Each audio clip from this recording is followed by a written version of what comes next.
You're in for a real treat today. Today's Cardinal lesson is Heather Schreiber on Social Security. And Heather is a retirement income certified professional, an RICP. She's a National Social Security Advisor, NSSA, and she's founder and president of HLS Retirement Consulting. Tom and I have listened to Heather speaking to advisors like us several times. And like I said, you're in for a real treat. So I want to bring Tom on, and I want Tom to share why are we doing this? Why did we bring Heather on today? Yeah, we're doing this video because Social Security is one of the most important decisions you're going to make in retirement. And if you need to get it right, you need to know when to file, how to file, what benefits you're eligible for. Because if you get it wrong, it has impacts across everything else that you have in retirement. And so, what we want to do today is get in. We're going to have Heather talk a little bit about this. She's really an expert in Social Security, even more so than Hans and myself, and really give you some insights from someone other than us two. So, I want to bring up the show notes. You can find these below our video. They're also on our website at cardinalguide.com. We have the board as always, and then in today's show notes we have just one of the newsletters that Heather produces. It has a lot more information that's on the board. It's really well done. So if you are interested, go through and read it. I think you'll get a lot out of it. But we're going to hit some of the key points that we took away from this on the board as we go through it here. So I want to bring on Heather, and we're going to start really just talking about spousal benefits, because that's really the area where we get a lot of the most questions. People are maybe the most confused about it. They get inaccurate information. So it's really an area that I think is Heather's passionate about. So Heather, why don't you give us a little information of your thoughts on spousal benefits and what that looks like for the consumer? Well, thank you both for having me. Thanks, Tom, for that intro and why Social Security is so important. Obviously, it's a topic that is near and dear to my heart. And you're right; it is the foundation for most retirees, and so getting it right is incredibly important to everyone's retirement income security. For most, they're relying on it for a good portion, often at least 50% of their retirement income. And so, yes, one of the questions I get often relates to spousal, even ex-spousal benefits. So I want to peel back the layers of that. There's been significant changes. Gosh, it's been almost 10 years of changes that have still caused some confusion with respect to eligibility for spousal benefits. When can I collect it? When can I not? So let's talk about spousal benefits just in general with the basics. So if you're talking about someone who has never worked and earned the 40 credits, you hear to get eligibility for retirement benefits, you have to work and earn roughly 40 credits or 10 years of Social Security taxable earnings. Okay. If you've never done that, say you've stayed home to raise a family and so forth, you still are entitled to a benefit from a spouse who has worked and earned a benefit. The critical thing there is that spouse has to file for their benefit in order for you to collect a benefit.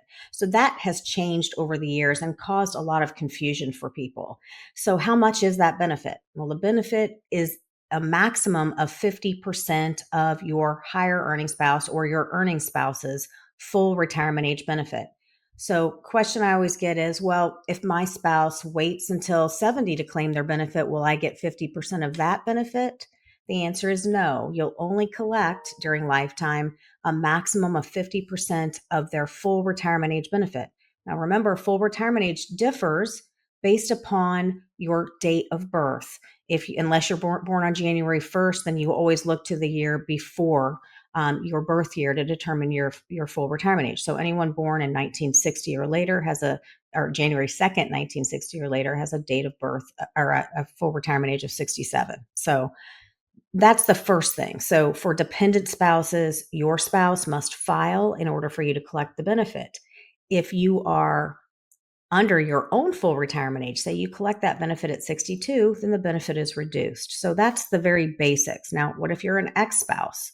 Well, if you're an ex-spouse, you have to have been married for at least 10 years from your spouse before you divorced. You can't be currently remarried to collect a benefit. Okay, so you can't be remarried. Now, your former spouse can be remarried, but you can't. And if they're not collecting a benefit, then as long as your divorce occurred 2 years prior to your claim for ex-spousal benefits and your former spouse is at least 62, then you could claim a benefit under their record. Again, still the same limits. 50% of your former spouse's full retirement age benefit. So if their benefit, for example, is $3,000 at their full retirement age, you could get as much as $1,500, right? 50% of that. If you claim it early, then it's going to be reduced. Okay. If you remarry while you're collecting that benefit, while your ex-spouse is living, those benefits will stop. So that's the crux of living spousal benefits. Now, what happens if you have a benefit of your own? That's the other thing that confuses people. And you'll quickly see as we talk through this, our time together today, that these rules sort of, no wonder everyone gets confused, because when you start earning your own benefit, then there's a little bit more complexity, because there used to be a rule that allowed you to take a spousal or ex-spousal benefit first and allow yours to grow. And I still get questions about that. And that strategy is no longer available. So what Social Security says is, if you file for a benefit and you have earned your own retirement benefit, Social Security is always going to pay that benefit before they'll pay benefits under your spouse or ex-spouse's record while they're living. Okay, so under that situation, if you've earned your own benefit, they'll still pay a spousal or ex-spousal benefit if you're entitled to it, but only if it's higher than your own benefit. So I know that's confusing, Hans and Tom. I don't know if you're tracking with me or if your audience is, but it's a little bit confusing. So just remember, if you have your own benefit, if you've earned your own retirement benefit, and say, for example, going back to my example, you're married to someone who has a $3,000 full retirement age benefit, you're entitled to $1,500 under that record, and say your own full retirement age benefit is $1,000, right? You'll get your $1,000 first, and then when your spouse files, you'll get the additional $500. That's how it's paid. But if, for example, your own full retirement age benefit is $2,000, well, you'll just forfeit the $1,500 because it's less than the spousal benefit. So that's how living spousal benefits work. Does that make sense? Yeah, it makes a ton of sense, and I think one area that people sometimes get confused too, and I hesitate a little bit because I don't want to get too far down in the weeds, and really I think if you're in this situation, you need to call someone like us to walk through this, because there are a lot of rules. We can only go over so many different sort of iterations of that on today's video. But Heather, if you could speak a little bit to someone, a spouse specifically, who has a lower earning history. Maybe they work part-time, then they stayed home for the kids, but they do qualify for a smaller benefit. And they like, well, why don't I just take mine at 62, delay filing for my spousal benefit, and I'll just get the half at that point. And oftentimes I have to just walk them through. Again, it's complicated, but your own benefit will be reduced. And you could get that other one, but you're not going to get the full 50% because of how that's broken down. So That's exactly right. So let's say, so that's a dual entitlement situation, right? You're entitled to your own retirement benefit. In that example, Tom, you're using, it's smaller than what you'll get from the higher earning spouse. But let's suppose in that example, you can't just say, hey, I only want to take my benefit now and hold out for the spousal benefit later. If the spouse has already filed, you're going to get both at the same time, right? You're going to get your own reduced benefit. If your higher earning spouse has already filed, then the spousal portion is also going to be reduced and added to the top, right? But let's suppose in this example that, you know, you're both 62. I'm just going to make it easy. And your higher earning spouse says, well, for the sake of our long-term cash flow, I'm going to wait to take mine until 67 or even later. So the lower earning spouse files at 62 and takes a reduced retirement benefit because of it. Fast forward 5 years, their higher earning spouse files at 67. So now they're entitled, because remember I said they can't get the spousal portion until their spouse files. They might think that they're going to step up to the full 50%, but they won't. And this is a big point of confusion for folks. They think, well, but why not? Well, because that spousal portion, you got to think that these are two different entitlements. The spousal portion, which is the difference between the higher spousal benefit at full retirement age and their own, the lower spouse's benefit at full retirement age, that spousal portion is added to the reduced retirement benefit. So the net difference is the reduction that they already experienced from their early file for retirement. So that is a very important point that you bring up, that, this is another reason that you really need to work with a financial planner that can help you understand your filing decisions, because oftentimes people make mistakes thinking, oh, well, I thought that I would just automatically step up to the full 50%, and they make cash flow decisions based upon that when they really don't quite understand how those things work, right? So that's a very good point that you brought up.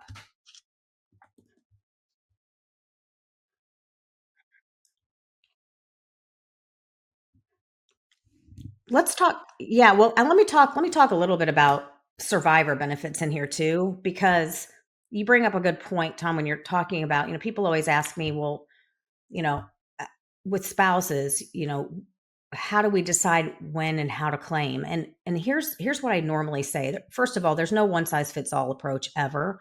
So you should run from somebody who says, "Oh, everyone should file at 62 or everyone should file at 70." That's just not the case. You have to look at a whole host of reasons, and hopefully we'll talk about what some of those are later. But with respect to a situation, and I see these often where you have a disparity, a pretty marked disparity in the benefits of the spouses. So say you have one in my example that's $1,000 at full retirement age and one that's 3,000, because there might have been breaks in service where one, stayed home with children, went back to work for a little bit, and may have come back home to care for aging parents. I can speak to that. I have, well, I'm still working, but I'm caring for my mom now, who has been diagnosed with dementia. So it tends to be women that sort of, take on these roles. And so I still see cases where, the women might have a lower benefit.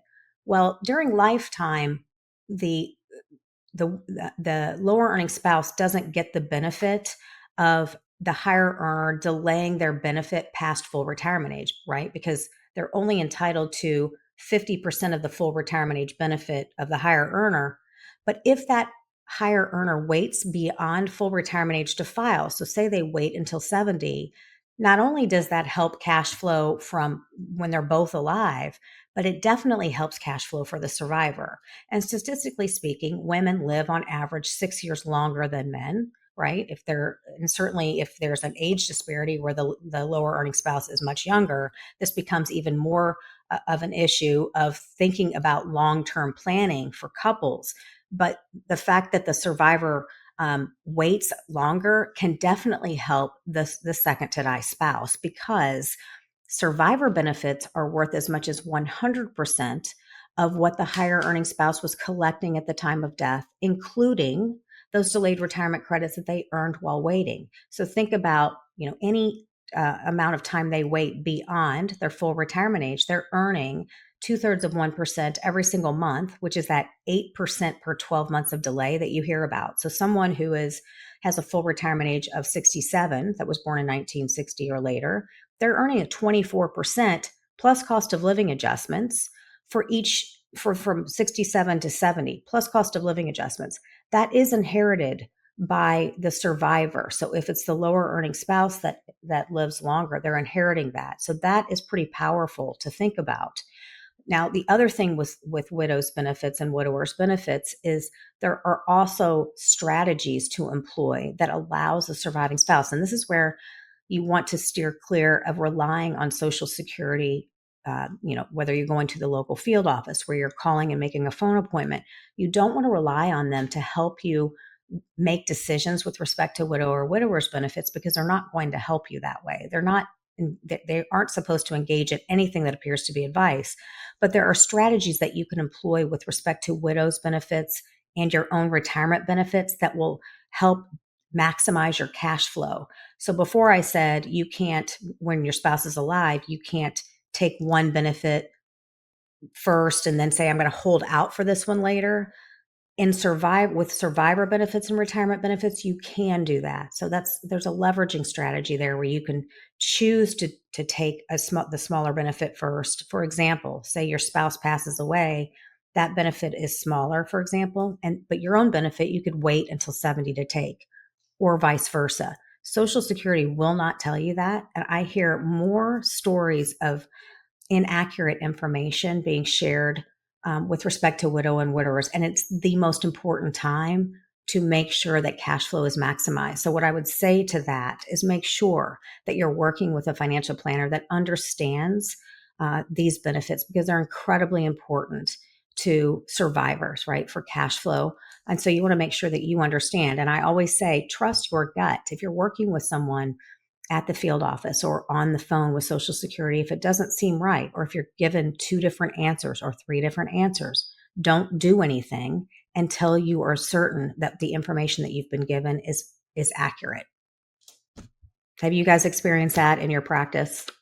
All the time. I mean, I think I just had a call yesterday with the exact situation where they called into Social Security. It was a widow, and she just got wrong information. They told her she couldn't do it, and they claimed some different things again. But it's, you know, if you're in a situation where it is confusing, you don't know what to do, unfortunately, Social Security should probably not be the first place you go, right? They're the ones who actually have to process the application. They actually have to file the paperwork, but don't turn to them for the advice and the planning strategy. Right. And the other thing I'll say, I could talk about spousal and benefits all day long, but the other thing is remarriage. This is another thing that confuses people. If you experience a death of your spouse or even an ex-spouse young, if you remarry at 60 or later, okay, unless you're disabled, it can be earlier than that, it can be as early as 50. But generally speaking, if you remarry at 60 or later, you can still go back and collect a survivor benefit from either the spouse when your late spouse, or even a spouse you were married to for 10 years or longer. Why is that important? Well, remember, survivor benefits are worth as much as 100% of what that deceased spouse was collecting at the time of death, whereas spousal benefits, if you remarry, are only limited to 50% of their full retirement age benefit. Big difference. So remarriage at 60 or later does not prohibit you from later going back and saying, wait, I want to collect survivor benefits from my either former spouse of 10 or more years, or my late spouse before I remarried again. Critically important, only available to survivor benefits. So that's important to remember, something that is often confused. I hear people saying, well, I called Social Security. They said I couldn't do it. The other thing is, oftentimes I've heard widows working with financial advisors I work with that say, well, I went to Social Security, I tried to file, and they said, no, I couldn't. They didn't give them a reason. Now, anytime you take a benefit before full retirement age, no matter what type of benefit it is, retirement, spousal, living spousal benefits, survivor benefits, if you work and you earn more than the earnings limit. So if you're under full retirement age in 2025, if you earn more than 23,400, then your earnings above that limit cause Social Security to withhold 50% of the excess income over that limit. So you might earn so much that Social Security can't pay you for that year. They just don't explain it well. So again, all the more reason to work with a planner that can help you say, okay, let's look at what this cash flow might look like. Even if they have to withhold a partial year, if your plan is to take widow or widower's benefits first and switch over to your own at age 70, then it's sometimes worth it to go ahead and take a partial year, because you're only going to collect it for a finite period of time. But again, these are planning points that Social Security will never go over with you. And so you need to understand what your options are, because they will not tell you. Yeah, it's very good. So where do you want to go next, Heather? Do we want to talk about the policy shifts and public sentiment? Yeah, I mean, we could talk about that. I get questions, as I'm sure you do, what is true, what isn't. There's a lot of, I mean, all kinds of, he said, she said, what's true? What I'd say is stick with what we know to be true. Is Social Security going to be there? I've heard media speculation, oh, it's going to be gone in 30 to 90 days. That was, 120 days ago, right? So it's still here. What I would say about, I get a lot of questions. Should I take my benefit now? Because if I take it now, I know that Social Security is in trouble. If I take it now, I'll be grandfathered into cutbacks on my benefits. I can tell you that taking it now, because you think that you'll be protected from benefit cuts, wouldn't happen. We're going into 13, maybe 14 years of the same message from the Social Security and Medicare trustees, warning that yes, indeed, Social Security is having funding issues, like they did. This isn't the first time. Back in the 80s, they also had funding issues. And insolvency doesn't mean they're going defunct. It's basically saying that they've had to tap into the trust funds to pay ongoing benefits. So right now, the projection is if lawmakers don't address the shortfall, then benefits will have to be cut by about 2035 by about 20%. Do I think that's going to happen? I really don't. We're in the 90th year of Social Security. Benefits have never been cut. They've paid as promised. So I think that we need to really go on that. What's interesting is I think that in the Social Security Advisor issue that you brought up, there was a study done in January of this year, actually, by the National Academy of Social Insurance, which is a nonpartisan think tank, and they did a study across all groups, political affiliations, age 21 and up, um, um, economic status, so earnings levels. And what they did is a trade off analysis. And they basically asked across all of those demographics, what's important to you? How would you solve for Social Security issues? Would you rather see benefit cuts to save on taxes? And all of them across the board, 85% said, this is very important to us. We would rather see us increase revenue by either increasing the payroll tax slightly or increasing the amount of earnings subject to the Social Security tax. So I found that very interesting. They don't want benefits cut. And it didn't matter which side of the political aisle you were on. It didn't matter if you were young versus older. It didn't matter if you were on the lower income earning scale or the higher income earning scale. So I think that lawmakers need to listen to their constituents and say, listen, this is very important to people in retirement, and people that are disabled, survivors. I think that they really will address it before we get to this point. And we've been here before. Like I said, in the 80s, that is when we saw the changes to the full retirement age. If you recall, it used to be that full retirement age was 65, and it's gradually increased so that full retirement age will be 67 for those born in 1960 or later. They also they added the first tier of taxation, which I think we'll talk about in a second, where if you were over certain thresholds of earnings or combined income, where you'd pay up to some of your Social Security would be taxed at. So we'll talk about that. They added the civil service retirement system. Those folks didn't pay Social Security taxes on their earnings, and they replaced that with a federal employee retirement system. So there were changes to avoid cutbacks of benefits back in the 80s. They were precariously close to cutbacks, and they solved the problem. So I think my run on about this is I wouldn't worry so much about benefit cuts. I think that those changes will be made. They just keep kicking the can down the road because politicians don't want to deal with it. Yeah, I mean, that's been my position, Tom's position all along, is we do an annual video right when that trustees report comes out. And we show that there's almost $3 trillion is still in the trust fund. And last year, or 2024, was the first year, actually, it was 2023, was the first year in a long time that they'd taken money out of the trust fund, or it went down, and it was like $45 billion. So I agree. And we hear this from our clients, which your survey said, is that people don't want to see Social Security cut.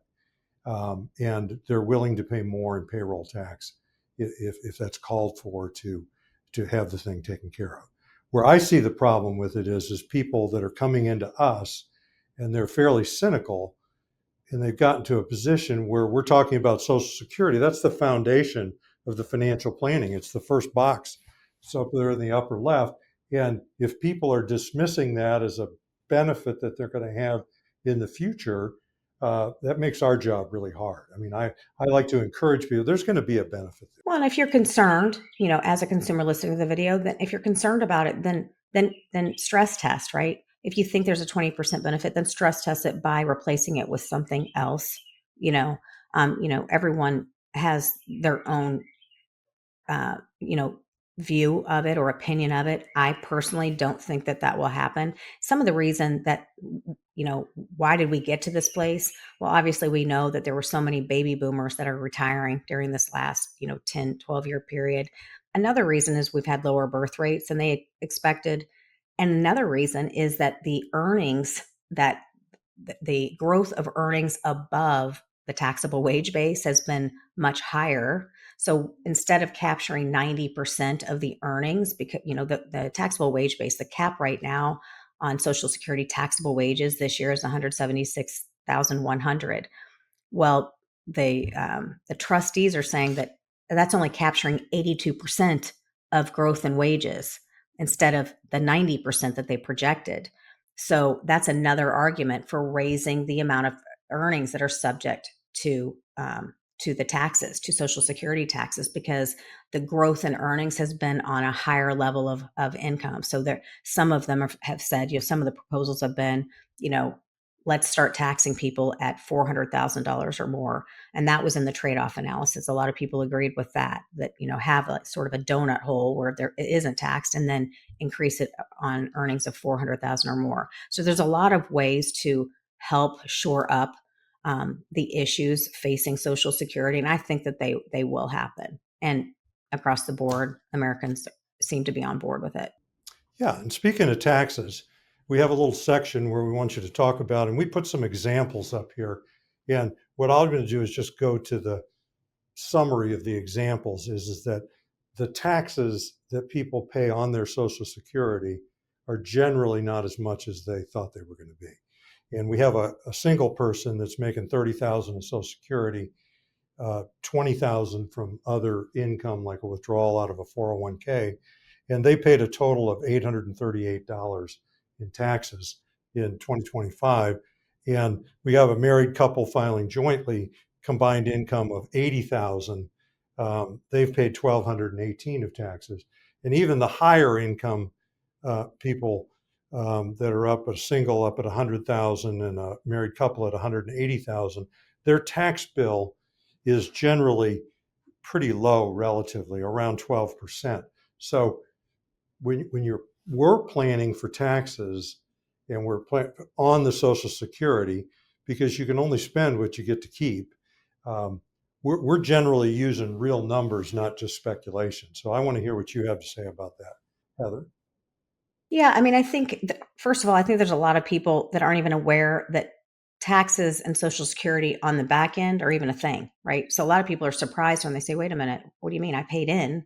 You're saying I might pay a portion of my Social Security income will be subject to taxes." So roughly half of people have a portion of their Social Security subject to federal income taxes. And it usually isn't, like you said, as much as they think. So there are two levels. If you're combined income or provisional income, they mean the same thing.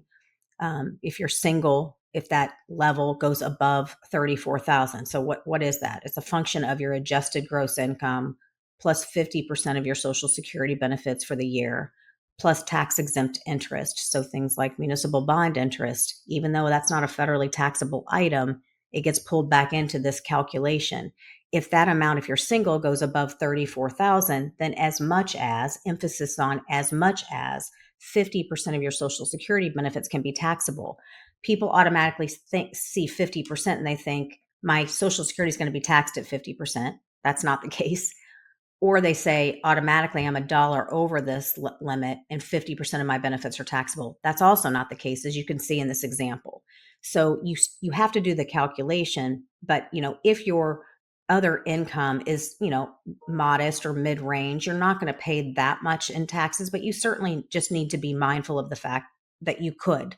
And so I think that's your point here, Hans, is that you just need to work. Again, I keep saying this, but you need to work with a planner that understands how other sources of income could impact the take home. Now, the good thing is Social Security is more favorable than an IRA. Why is that? Or pre-tax IRA, because pre-tax IRA is 100% taxable, whereas Social Security, we always know that 15% of that comes back free and clear, because Social Security, the maximum that could ever be taxed is 85% of it. You'd have to get into a fairly high source of taxable income to get it to that place. So the point is, really understand what other sources, that goes back to your claiming age decision. What other sources of income are you going to have to supplement Social Security? If you're going to have a hefty pension, if you're some sort of, federal public sector employee that you're going to have a decent pension, well, then that you're likely going to pay taxes on a portion of your benefit, barring any changes legislatively that would change that. But you're going to pay a portion of it because you can't change the fact that your pension is going to be taxable. But for most people, it's going to be modest unless they have a lot of, other taxable income. I think that's kind of your point. It is. And, one other point under taxes is the current tax bill, the big, beautiful bill, is right before the Senate. By the time this video comes out, we may actually have it be law. And what that's doing is it's extending, the main thing it's doing is it's extending the current tax rates, or it's stopping taxes from going up next year. And we still don't know if it's going to pass, but if it does, we're going to enjoy these lower tax rates for many more years. But the reason I brought it up during a Social Security video is a lot of people think that part of that bill is the elimination of taxes on Social Security, and that's not part of that bill. There's a little something in there where they throw the seniors a bone, but it just so that's not on the table right now, even though it was talked about during the campaign. Social Security, as we see it, the taxation on it is going to go forward. Okay. Yeah, specifically, yeah. So that was one of the campaign things about taxes on tips over time and Social Security being eliminated. They are addressed in the bill, both in the House and Senate versions. With respect to Social Security in particular, there is. I haven't specifically looked at the Senate version; it just came out. But the House version says that they're for seniors age 65 and older, they would get a $4,000 additional standard deduction, but it's only through 2028, at least right now. Now, as you said, by the time this airs, it could be different. But that is sort of, I think, a nod toward, well, we're not going to eliminate tax on Social Security, but that's a nod toward it.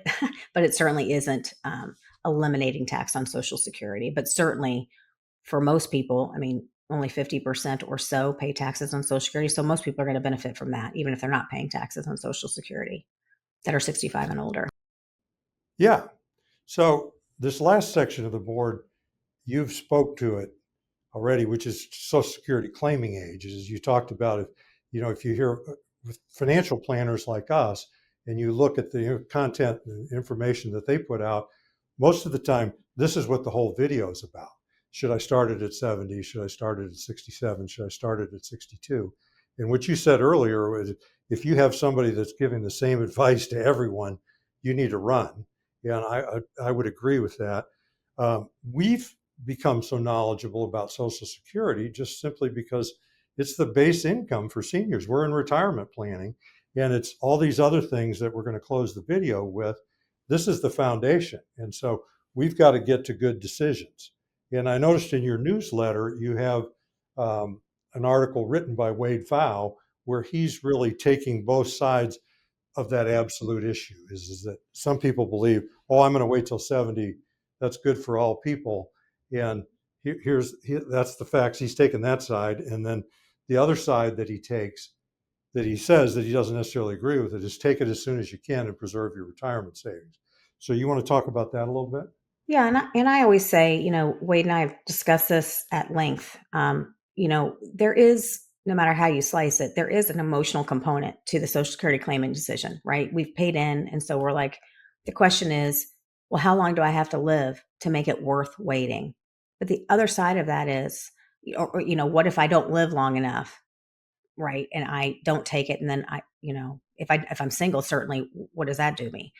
But the other question is, what if I do? And that's really, we don't have a crystal ball, and then you have the argument for, well, I want to take it while I'm young enough to enjoy the extra funds. The flip side of that would be the very real possibility, studies show that we tend to underestimate how long we'll live. And if you're married, there's a very good chance that one of the two is going to live to age 95. And the longer we live, the more likely somebody is going to need long-term care. And so that's sort of the balance. Now, if everyone had all the assets in the world to comfortably get to and through retirement, then it's a no-brainer. But when we're trying to really plan what is the best choice? There's going to be an emotional side of that decision, and there's going to be a practical side. And so it's sort of that balance, and it's going to depend. Are you single? Are you married? And if you're married, do you both have equally healthy benefits, or is one higher than the other? I'd say if there's a disparity in that income, then I'm usually going to suggest that the higher earner wait till at least full retirement age. If we can get more out of that, better. If there's a wide age disparity and the lower earner is the lower, and the younger person is the lower earner, it's going to be even more important that the higher earner wait, because there's going to be a longer period of time, all things created equal, that they're both healthy or whatever, that lower earning younger spouse is going to live as a single, right, in a single bracket for a longer period of time, and be reliant on that higher earner's claiming age decision. But again, there's all kinds of components that go to that. If they say, well, the biggest mistake I see is people that are married looking at their claiming age decision separately, saying, well, I'm the higher wage earner. Nobody in my family lived past 75. I'm going to claim, because they don't understand the impact that could have on their surviving spouse. And most people are concerned about their surviving spouse. Now, if there's life insurance that could mitigate that risk, then sure, it's different. But see, there's so many different things that go into it, right? So that's why sitting down with a financial planner and looking at everything, have all the risks been taken off the table, right? Have we taken long-term care risk off the table? Have we taken the widow's penalty and being in a single tax bracket off the table? All of those things come into play, and certainly the emotional component. What do we really want to do? If I'm looking at a married couple, I'd say, let's sacrifice the smaller lamb. If we want to have income coming in to have some fun money, I'd say then let's have the lower earning spouse file, assuming that they can. They're not, if they're taking it early, they're not working and earning too much because of the earnings limit. Let's look at trying to fulfill all the needs and the desires, if we can, of the couple. It's a lot easier, obviously, if you're talking about a single person in terms of what they do, looking at their health and other assets that can get them through retirement. But I think just looking at all the various risks that you can face in retirement is really important for figuring out, as best as you can without a crystal ball, what makes the most sense for each person. Yeah. Now, what we always do on all these videos is Tom and I are experts on 7 things. And when we write financial plans for people at retirement, included in the plan is a strategy around all 7 of these. So today's video was about Social Security. So that was the whole video. We didn't talk too much about Medicare. We talked about long-term care and mitigating that risk. We talked about 401k and IRA, because that's where the other income comes from, and you're in control of that. So we talked about that. We talked about income, and Social Security and income and total income are obviously related. That's the base income and income. Estate planning. We talked about the widow's penalty, and we talked about the person that lives on keeps the higher check. And it's another reason for couples to consider delaying till 70. And then what we always talk about are taxes. So I want to bring Heather back on, and Tom. And I'm Hans Scheil. And I'm Tom Griffith. Heather Schreiber. And we thank you very much for listening. Thank you. Thank you.